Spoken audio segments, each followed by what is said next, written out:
Okay દોસ્તો, આપણે આગળના બિલમાં જોયું કે નવી કંપની કેમ બનાવવી, નવી પાર્ટી કેમ બનાવવી, આઇટમ કેમ બનાવવા. હવે આપણે આ વિડીયોમાં જોઈશું કે જ્યારે આપણે નવો માલ ખરીદીએ છીએ ત્યારે એની એન્ટ્રી કઈ રીતે કરવાની. સૌથી પહેલાં જમણી બાજુ જે મેનુ છે પરચેસનું તેમાં જાઓ, તેની પર ક્લિક કરજો. ત્યારબાદ ન્યૂ પર ક્લિક કરો.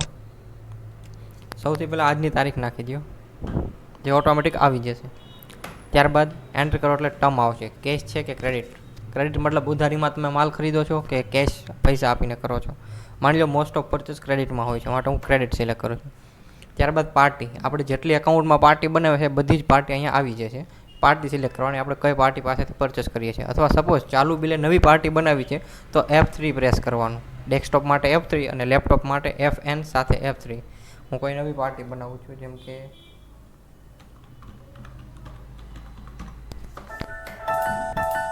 આ હું નવી પાર્ટી બનાવી. નીચે પાર્ટીની બધી ડિટેલ ફિલઅપ કરી નાખશે. ત્યારબાદ સેવ, બની ગઈ પાર્ટી. હવે અત્યારે હું પરચેસ કરું છું A to Z private limited પાસે. ત્યારબાદ સિલેક્ટ કર્યા બાદ પરચેસ ટાઈપ પૂછે છે. હવે GSTના નવા નિયમ પ્રમાણે આટલી પરચેસ ટાઈપ આવશે. એમાં ઇન્ટરેસ્ટેડ B2B મતલબ કે ગુજરાત બહારથી હું ખરીદું છું તેની પાસે પણ GST નંબર છે અને મારી પાસે પણ GST નંબર છે, તો એ બિલ કહેવાય ઇન્ટરેસ્ટેડ B2B. ઇન્ટરેસ્ટેડ રિટેલ મતલબ કે હું ગુજરાત બહારથી ખરીદું છું, કાં તો મારી પાસે GST નથી અથવા એની પાસે GST નથી, બંને પાર્ટીમાંથી કોઈ એક પાર્ટી પાસે GST નંબર નથી, તો એ બિલને કહેવાય ઇન્ટરેસ્ટેડ રિટેલ પરચેસ. માની લો કે હું ગુજરાતની અંદરથી ને તે ખરીદું છું અને બંને પાર્ટી પાસે GST નંબર છે, આપણી પાસે પણ છે અને સામેવાળી પાર્ટી પાસે પણ GST નંબર છે, તો local B2B.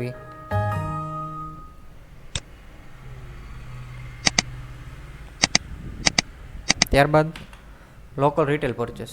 Local retail purchase મતલબ કે ગુજરાતની અંદરથી જ ખરીદ્યું, પણ હું અથવા સામેવાળી પાર્ટી બેમાંથી કોઈ એક પાર્ટી પાસે GST નંબર નથી. આપણે A to Z માં GST નંબર નાખ્યો છે અને આપણી કંપની બનાવી ત્યારે પણ GST નંબર નાખ્યો છે, માટે હું લોકલ B2B પરચેસ સિલેક્ટ કરું છું. ત્યારબાદ વાઉચર નંબર, જે ઓટોમેટિક 1 2 3 4 એમ આગળ જશે. ત્યારબાદ બિલ નંબર. હવે A to Z પાર્ટી પાસેથી મેં પરચેસ કર્યું એટલે એણે મને બિલ આપ્યો છે. એણે બિલમાં જે બિલ નંબર લખીને આપ્યો છે એ બિલ નંબર હું અહીંયા લખું છું. મને 258 કરીને બિલ નંબર આપેલો છે. ત્યારબાદ બિલ ડેટ. બિલ ડેટ લખવાની જરૂર નથી, કારણ કે આપણે પહેલાં અહીંયા ડેટ પર લખેલી છે. ત્યારબાદ ડ્યુ ડેટ. ડ્યુ ડેટ મતલબ કે ક્યારે મને એણે માલ પહોંચાડ્યો. જો બિલ અલગ ડેટે બની હોય અને માલ આપણને અલગ ડેટે પહોંચાડ્યો હોય તો ડ્યુ ડેટ લખવી, અધરવાઇઝ કમ્પલસરી નથી. ત્યારબાદ એન્ટર કરશો એટલે આપણે જેટલી પણ આઇટમ બનાવી છે એ આઇટમ અહીંયા ડિસ્પ્લે થશે. માની લો મારે ટેબ 1, તો હું જેવો T પ્રેસ કરીશ એટલે T ઉપરથી જેટલી આઇટમ હશે એટલી આગળ આવશે.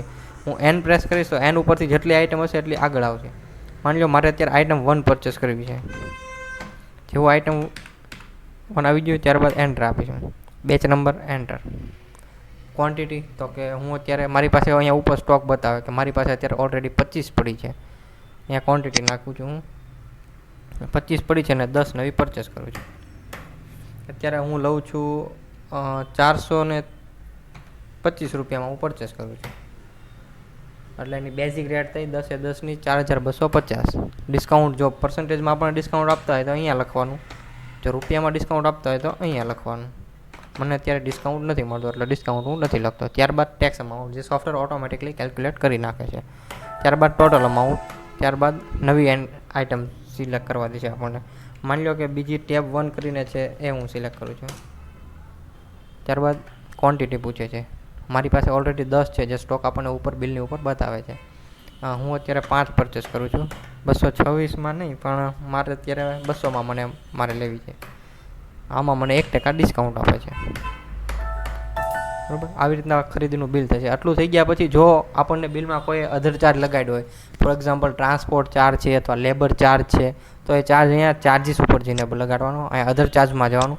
F3 પ્રેસ કરીને એક નવું બનાવી નાખું છું હું અત્યારે, ટ્રાન્સપોર્ટ.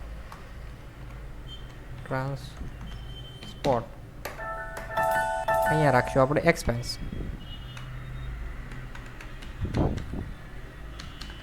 એક્સપેન્સ નથી તો ટ્રાન્સપોર્ટ. ઓકે, ટ્રાવેલિંગ એક્સપેન્સ અત્યારે હું સિલેક્ટ કરી નાખું. કોઈ પણ એક્સપેન્સ અહીંયા સિલેક્ટ કરી નાખો. હવે પ્લસ થાય છે કે માઇનસ થાય છે એ સિલેક્ટ કરી નાખો. ત્યારબાદ સેવ આપી દો. હવે દર વખતે આપણે ટ્રાન્સપોર્ટ જ સિલેક્ટ કરવું પડશે. દર વખતે નવી આઇટમ બનાવવાની જરૂર નથી. એક વખત આપણે બનાવી નાખો એટલે દર વખતે રહેશે. અત્યારે માની લો કે મારે 6054નું બિલ બને છે, એમાંથી મારે 250 રૂપિયા ટ્રાન્સપોર્ટના થાય છે. આ એડ કર્યું. જો બિલના ટોટલમાં 250 રૂપિયા એડ થઈ ગયા. બીજો કોઈ ચાર્જીસ લાગે છે તો એ સિલેક્ટ કરી લો, નથી લાગતો તો સેવ આપી દો. આ બિલ બની ગયું. ફરી વખત જો મારે જૂના બિલમાં કોઈ એડિટિંગ કરવું છે કે જોવું છે તો પરચેસમાં જાઓ. જો એડિટિંગ કરવું છે તો બિલ ઉપર ડબલ ક્લિક કરો. જો એડિટિંગ નથી કરવું અને નવું બિલ બનાવવું છે તો પરચેસમાં જાઓ, ન્યૂ ઉપર ક્લિક કરો તો નવું બિલ બનશે. જૂના બિલ ઉપર ડબલ ક્લિક કરશે તો બિલ ઓપન થશે. હવે ત્યારબાદ આપણે જોઈશું કે સેલ બિલ કઈ રીતે બનાવવું. સૌથી પહેલાં સેલ પર ક્લિક કરો, ત્યારબાદ ન્યૂ પર ક્લિક કરો. મેં આમાં ઓલરેડી એક જૂનું સેલ બિલ બનાવેલું છે. પહેલાં હું કોઈ બિલ ડિલીટ મારવું હોય તો કેમ મારવું હોય તમને બતાવું. બિલ પર જાઓ, ડબલ ક્લિક કરો, આ ડિલીટનું બટન છે એના ઉપર ક્લિક કરો, યસ આપો એટલે જૂનું બિલ તમારું ડિલીટ થઈ જાય. મારું જૂનું બિલ ડિલીટ થઈ ગયું.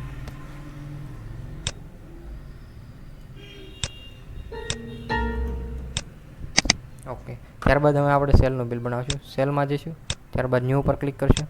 સૌથી પહેલાં આજની તારીખ, ત્યારબાદ એન્ટર કરશું એટલે કેશ કે ક્રેડિટ પૂછે છે. સપોઝ હું ક્રેડિટમાં માલ સેલ કરું છું તો ક્રેડિટ, ત્યારબાદ પાર્ટીનું નામ પૂછે છે, રાહુલ બી. મેં પાર્ટી બનાવી છે. જો નવી પાર્ટી બનાવી તો F3 પ્રેસ કરી નવી પાર્ટી બનાવી શકીએ છીએ. અત્યારે હું મારે બિલ નવી પાર્ટી નથી બનાવી.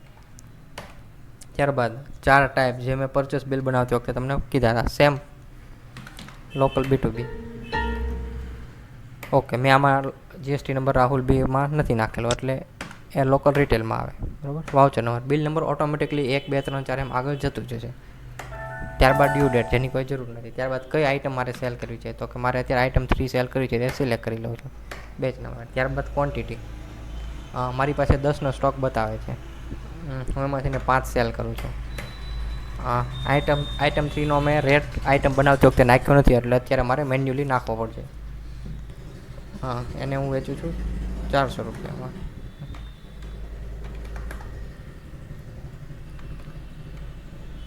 $300 સેલ કરું. ચાલો, બેઝિક રેટ થઈ એની 1500. ડિસ્કાઉન્ટ જો મારે આપવું હોય તો અહીંયા ડિસ્કાઉન્ટ લખવીશ, અધરવાઇઝ બ્લેન્ક રહેવા દઈશ. એમાં 75 રૂપિયા ટેક્સ. ઓકે, હવે માની લો સપોઝ કોઈ બીજી ટેબ 1 આઈટમ મારે સેલ કરવી છે, એનો મારી પાસે 15નો સ્ટોક બતાવે છે. 10 મારા આગળ ઓપનિંગ સ્ટોકમાં હતી અને 5 મેં ખરીદી હતી. અત્યારે ટોટલ 15 પડી છે. હું એમાંથીને 7 સેલ કરું છું અને હું વેચીશ 226 રૂપિયામાં. હવે માની લો કે મારે કોઈ અધર ચાર્જ લગાવવો છે તો ચાર્જમાં જવાનું. જો અધર ચાર્જ ન લગાવવો હોય તો ડાયરેક્ટ સેવ આપી દેવાનું અને પ્રિન્ટ નીકાળી લેવાની. પરંતુ મારે ચાર્જ લાગે છે તો હું ચાર્જમાં જઈશ, ત્યાંથી ટ્રાન્સપોર્ટમાં જઈશ.